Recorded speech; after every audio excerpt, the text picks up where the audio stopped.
And hello guys, and welcome back to my YouTube channel mga kapatid. Welcome back sa One Talk PH. At ito na nga po ang pinaka-latest na balita nating nasagap ngayong araw mga kababayan.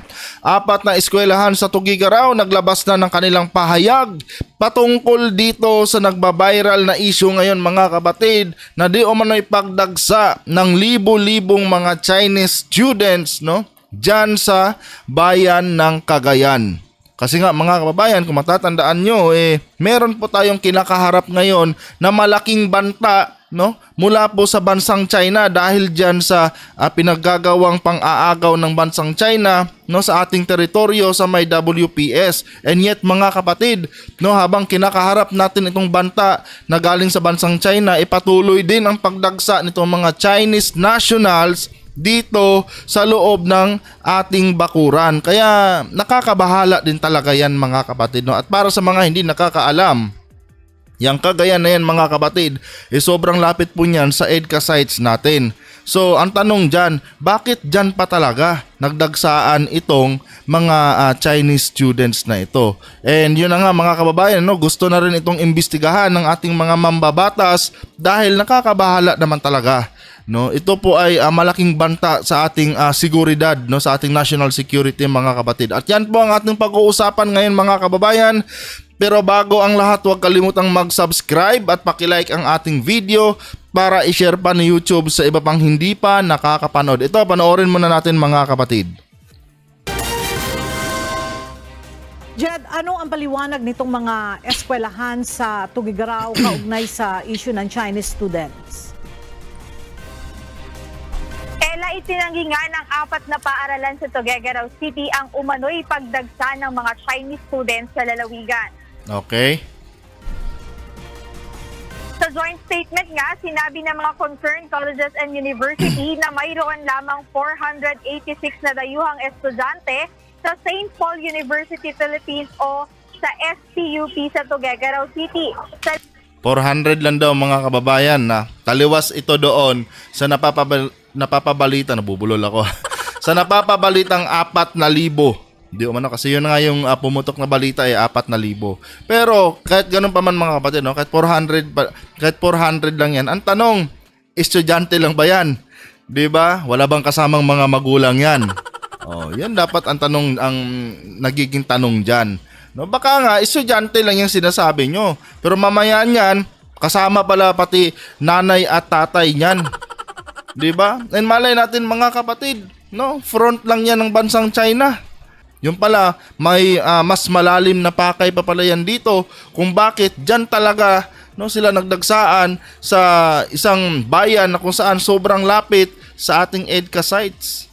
'Di ba? Marami naman mga international schools dito, pero bakit diyan? Yan ang malaking tanong mga kababayan. Tuloy natin. Talungan ito sa 4,600 na naiulat na naka-enroll na bilang ng mga mag-aaral na anila hindi lang labis na labis, ngunit ganap na walang batayan. Ang tanong niyan, ang tanong kasi dyan din mga kapatid, kanino galing yung intelligence report na merong ganyang karaming mga Chinese students na nag-enroll dyan sa mga eskwelahan na yan? Kanino galing yung intelligence report? Baka mamaya niyan galing yung sa AFP or di kaya sa PNP. 'Di ba? Kaya dapat wag muna basta-bastang paniwalaan itong mga statement ng mga universidad na ito mga kapatid, dahil alam naman natin na negosyo lang nila ang kanilang pinoprotektahan diyan. 'Di ba? Diyan pa nga lang sa issue ng China at Pilipinas, kung may delikadesa sila, dapat naisip na nila yan na siguro wag muna siguro tayong tumanggap ng mga estudyante galing sa China dahil may banta kasi ang China sa atin . Kaya kung ako dito sa ating mga mambabatas, dapat talagang imbestigahan ito at wag nila basta-bastang paniwalaan itong mga statement ng mga eskwelahan na ito, dahil negosyo nila yung pinoprotektahan nila . Natural talaga yan na magbigay sila ng kanilang mga pahayag dyan, dahil kung sakali man, malalagay kasi sa alanganin yung kanilang negosyo. 'Di ba? Yun dapat ang isipin ng ating mga mambabatas diyan. Ituloy pa rin ang investigasyon, 'di ba? Kasi dahil magkaiba ng interest itong mga eskwelahan na ito kumpara dito sa interest ng ating mga mambabatas, mga kapatid. Itong ating mga mambabatas, ang concern nila is yung national security natin. Ito namang mga eskwelahan na ito, ang concern nila is yung negosyo nila. Diba? Ganun lang simple yan, mga kababayan. Tuloy muna natin. Dagdag rito, ang kasalukuyang foreign student enrollment sa SPUP sa Tuguegarao ay 486 student or graduate student noong April 17, 2024 na binubuoan nila ng iba't ibang nasyonalidad gaya ng American, Chinese, Indonesian, Japanese at Vietnamese. Ayon sa kanilang pahayag, ang pagpapatala ng mga dayuhang mag-aaral sa lalawigan ng Cagayan ay isang patunay ng pangako ng lalawigan sa pagkakaiba, pagkakaisa at paggalang sa karapatang pangtao. Wala namang problema dyan eh. No? Wala namang problema dyan. Pwede na, hindi naman kayo nililimitahan ng gobyerno, no, sa pagtanggap ninyo ng mga international students, no. Ang point lang kasi diyan, may kinakaharap kasi tayo ngayong malaking banta mula sa bansang China. So dapat delikadesa sana muna, mga kapatid, no? Dahil alam natin no, na anytime soon pwede tayong girahin ng China dahil nandiyan sa kanilang pinagpipilitan na sa kanila di umano yung West Philippine Sea, tapos kayo nagpapapasok kayo ng mga estudyanteng Chinese. Oh. Ngayon hindi pa dito na explain, mga kababayan, kung anong klase mga estudyante yung pinadala dito, mga grade school ba o mga high school ba o mga kolehiyo na. No, hindi pinaliwanag dito eh. Ngayon, kung sakaling may mga grade school diyan, no, mga umbaga grade 7, grade 9, mga ganon, di ba? Kung sakaling may mga ganyan pang edad na naka-enroll diyan or mga sabihin ng mga minor de edad, ibig sabihin yan may mga guardian yan. No? Sa madaling sabi, mga kapatid, hindi lang yan mag-isa dito na nagpa-enroll, merong mga kasama yan, no, na pwedeng magbantay sa kanila. And gaya nga ng sabi ko sa inyo, baka front lang yung mga estudyante na yan. Baka lang naman, no? Hindi naman natin kino-confirm yun, pero baka lang naman, no? Baka front lang yung mga estudyante na yan dahil meron pala talaga silang ibang pakay dito. Hindi masamang maghinala, mga kababayan, lalo na ang pinaghihinalaan natin ay itong mga nationals, no, na kung saan may malaking banta ngayon sa ating bansa, no. Hindi nyo pwedeng alisin yan sa mamamayang Pilipino na magduda dyan, no, na magduda dyan sa mga Chinese na yan. Dahil may kinakaharap tayo ngayong malaking banta, no, galing dito sa bansang China. At anytime soon, malay natin next week magtatarantaduhin ng bansang China yung isasagawa nating balikatan exercise dyan. May chance, no, na magkaroon ng giyera dyan sa may WPS. Kaya dapat, no, kaunting delikadesa na lang sana, lalo na malapit kayo dyan sa EDCA sites ng EDCA sites natin dyan sa may sa taas ng Luzon. Sorry, mga kapatid, ano. Dapat kaunting delikadesa na lang sana, no, lalo na't malapit kayo sa ating EDCA sites. Oh. Wag mo isang tabi na lang muna dapat yung mga yung mga business na yan eh. 'Di ba? Marami namang ibang mga estudyante, tumanggap kayo ngayon ng galing Japan, galing India, padamihin yung mga Indiano, pwede ba 'yun? Wala problema 'yan. Hindi naman sila banta sa ating bansa eh. Pero yung mga inchik na yan, may yan eh. Kumbaga may conflict yan sa atin eh. 'Di ba? Meron yang banta sa atin yung bansa niyan. Tapos tinatanggap nyo. O kailan pa kayo kumbaga kailan nyo pa a-actionan yan? Pag may nangyari na? Oh. Tapos pag may nangyari na, gobyerno na naman ang inyong sisisihin? 'Di ba? Oh. Kaya dapat niyan, no, maghinay-hinay muna kayo sa pagtanggap nyo ng mga estudyanteng incheck. No? Hindi naman sa dinidiscriminate natin sila, pero for security purposes na lang sana. No? Hanggat maaari, wag muna tayong basa-basa tatanggap ng mga estudyante galing ng China dahil hindi natin alam eh. No? Hindi natin alam kung paano maglaro itong bansang China eh. 'Di ba? Tsaka napaka-questionable niyan sa kabila ng banta na kinakaharap natin mula sa bansang China, patuloy din silang pumapasok dito ngayon sa ating bakuran. 'Di ba? Hindi ba insulto 'yan sa atin? Oh. Kaya kung ako dito sa ating mga mambabatas, mga kapatid, ituloy talaga ang investigasyon niyan. No, dapat talagang ituloy dahil itong mga universidad na ito, itong mga eskwelahan na ito na international schools, syempre ang pinoprotektahan nila diyan yung kikitain ng kanilang eskwelahan. No? Wala namang pakialam yan sa seguridad ng ating bansa, mga kapatid. Dahil aminin na natin, no, itong tayong mga Pilipino pera lang naman talaga ang hinahanap natin. 'Di ba? Malaking bagay sa atin ang pera. No? Kahit kapalit pa niyan yung kaligtasan ng bansa mo, yung seguridad ng bansa mo. 'Di ba? Panahon pa ni General Luna, ganoon na tayo 'Di ba? Matatandaan niyo, mga kapatid, sa pelikulang General Luna, may binara si General Luna doon Negosyo o bayan? Pinapili siya ni General Luna. Dahil yun talaga ang ugali ng Pilipino, mga kababayan. No? Kaya dapat tuloy pa rin ang investigasyon at kung sakali man, busisiin nilang mabuti. Dahil hindi naman lalabas yung intelligence report dyan kung walang pinagbasihan yun 'Di ba?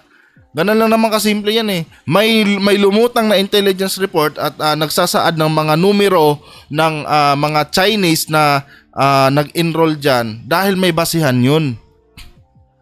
'Di ba? Hindi lang basta-basta ginawa yun. Diyos ko naman, dapat talaga busisiing mabuti yan, mga kapatid. Tuloy natin. Sinabi naman ng Commission on Higher Education o CHED na walang Chinese students na naka-enroll sa mga lokal na pampublikong kolehiyo at universidad sa lalawigan ng Cagayan. Malamang. Malamang. Harapan ng pang-iinsulto yun kung mag-i-enroll sila sa ating mga pampublikong universidad. Siyempre, gagamitin nila yung mga international schools natin. 'Di ba? Ito namang mga universidad na ito, itong mga international schools na ito, siyempre, tuwan-tuwa sila. Kung 4,000 ba naman ng mga Chinese, mga kapatid, biruin mo. Ilang milyon ang kikitain nila doon sa bawat isa. 'Di ba? Magkano kaya tuition fees diyan? No? Baka hindi lang milyon, baka billion pa, mga kababayan. No? At dapat ang unang mag-imbestiga diyan yung local government nila. No? O baka naman hinahayaan lang din ng local government dahil syempre nga ba naman, mga kababayan, pag malaki kita ng international schools na yan, malaki din ang buwis dyan sa local government. No? Wala ganun talaga kasi tayong mga Pilipino, mga kapatid 'Di ba? Pera-pera kasi talaga, mga kababayan No? Kahit sugurin na tayo maya-maya lang, sugurin na tayo ng bansang China, negosyo pa rin. 'Di ba? Negosyo pa rin ang uunahin. Wala no? Tuloy muna natin. Ngunit may significant o malaking bilang ng mga Chinese na estudyante ang naka-enroll sa SPUP Tuguegarao City na tanging paaralan nga na may otoridad na tumanggap ng mga international na estudyante. Alam nyo, palusot na lang yan ng universidad na yan No? Palusot na lang talaga nila yan Dahil nga, mga kapatid, kung sakali mang masitayan yung 4,000 na sinasabi dyan, malaki kasi malaking kawalan yan sa eskwelahan. Dahil kita yan no? Pera yan Kaya malamang sa malamang, mga kababayan, hanggat maaari, mga ngatwiran yan sila. No? Gagawa talaga ng palusot yan. Pero ganun pa man, may paraan yan para malaman talaga kung ano ang totoo dyan. 'Di ba? Hindi naman, gaya sabi ko sa inyo, hindi naman basta-basta lulutang yung report na yun na may 4,000 dyan kung walang basihan yun may basihan yun kung kaya't lumutang yun at nakaka-alarma yun dahil malapit na yan sa EDCA sites, 'di ba? At isang bagay pa dyan na questionable sa kabila ng tensyon na kinakaharap natin galing sa bansang China, bakit patuloy ang pagdagsa nila ngayon dito sa ating bansa, no? Mamayaan yan, front lang talaga yung mga estudyante na yan at magugulat na lang tayo, mga kapatid, no? Kontrolado na pala nila yung mga lugar natin dito sa Pilipinas. Hindi natin alam, mga kababayan, Iba mag-isip itong bansang China Hindi naman sa nagiging racist tayo, pero syempre for delicadeza na lang. For security purposes na lang. Ayon sa CHED, wala pa silang natatanggap na reklamo sa paglabag nga ng St. Paul University Philippines sa Tuguegarao. Ngunit kung sakaling may isang panga rito ay sinabi ng CHED na ipapasa ito sa Interagency Committee para sa kaukulang aksyon. Sa Oo. aspeto naman ng seguridad, Ella, ipinauubayan na ng SED ang usapin sa security agencies upang mag-imbestiga at magrekomenda ng mga naaangkop na aksyon. Ayan mo ng update, balik sa'yo, Ella. So yan guys, no? Napakinggan natin ang balita. No? Hindi naman sa nagiging racist na tayo mga kapatid. Pero it's better to get safe rather than say sorry mga kababayan. No? Ngayon, ganyan sila. Mga ngatwiran sila. No? Magbibigay sila ng kung ano-anong statement nila dyan. Mga pahayag nila dyan. No? Kung sakaling magresulta yan sa hindi maganda, anong sasabihin nyo? Sorry? 'Di ba? Sorry lang? Mapapanagot kayo pero paano naman yung madadamay kung sakali lang? 'Di ba? Hindi naman sa pinagbibintangan natin sila, pero iba pa rin yung advance mag-isip mga kapatid, no? At isa pa, no? Yan bang mga Chinese na yan dumaan yan sa tamang proseso para makapasok dito sa bansa? Dapat isa din yan sa alamin natin. 'Di ba? Baka mamaya niyan, wala pa lang mga legal na dokumento yan, mga kapatid. 'Di ba? Kaya kung ako dito sa Kongreso natin at sa ating Senado, ituloy na nila yung investigasyon niyan. No, ituloy na nila. Magpatawag sila ng mga resource person, especially yung nagbigay ng intelligence report niyan mga kapatid. Patawag nila. Kasi naniniwala ako doon na hindi basa-basa lilitaw yung report na yon nang walang sapat na basihan. 'Di ba? Hindi basa-basa 'yan.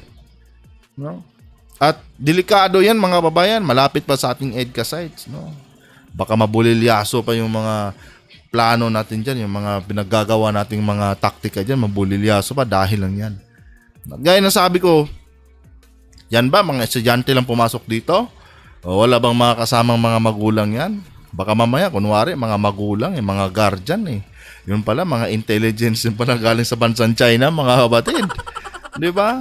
Hindi maiwasang hindi maghinala 'Di ba? Dahil kalaban natin sila no? Kalaban natin yung bansa nila Subukan yung gawin yan sa bansang Amerika. Kung hindi kayo pinagsisipa pauwi ng China. 'Di ba? Masyado kasi talagang maluwang mga kababayan. Masyado tayong maluwang dito sa Pilipinas. No? Tapos dagdagan pa natin dito sa ating mga kababayan na negosyo, no? Negosyo lang ang iniisip. Walang pakialam sa seguridad ng ating bansa. Wala. Anyway guys, hanggang dito na lang tong video na ito. Kung nagustuhan niyo po ang ating content ngayon, huwag kalimutang mag-subscribe at paki-like ang ating video. Adios.